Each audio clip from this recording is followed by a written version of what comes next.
Keluarga yang dikasihi dan diberkati Tuhan.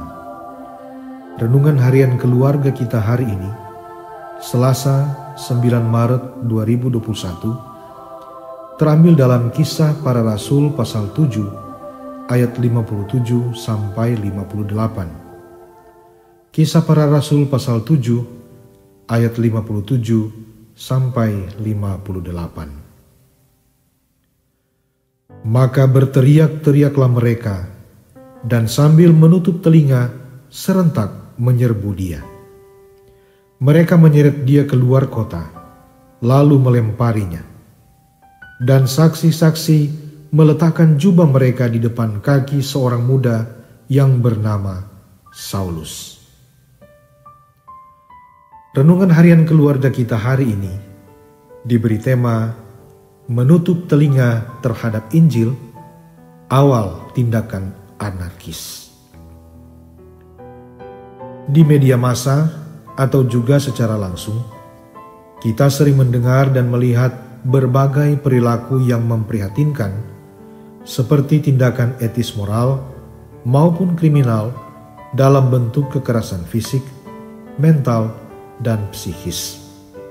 Misalnya berita hoaks, ujaran kebencian, persekusi, penganiayaan, perampokan, pemerkosaan, bahkan pembunuhan.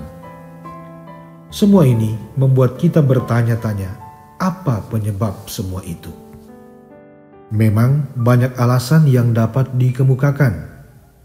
Ada yang mengatakan karena kemiskinan, karena kebodohan, karena kepentingan politik, dan lain sebagainya. Apakah semua alasan ini dapat dibenarkan? Memang ini bisa saja terjadi, apalagi kalau kehabisan pangan, orang akan mengusahakan dan mempertahankan hidupnya apapun caranya. Bagaimana kesaksian Alkitab tentang hal ini? Contoh nyata dari Kisah Para Rasul pasal 7 ayat 57 sampai 58 sebagai bacaan kita hari ini, yang menyaksikan bahwa tindakan anarkis diawali dari penolakan terhadap berita baik atau Injil Tuhan. Mahkamah agama dan orang banyak berteriak-teriak sambil menutup telinganya atas firman yang disampaikan melalui kesaksian Stefanus. Mereka menyeret dia keluar kota, lalu melemparinya dengan batu. Demikian pun Saulus yang memiliki kuasa melakukan pembiaran atas tindakan anarkis itu.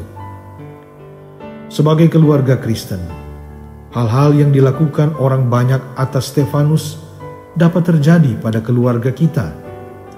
Kita akan saling menyakiti antara suami istri, antara orang tua dan anak-anak, antara kakak beradik, dan antara keluarga lainnya.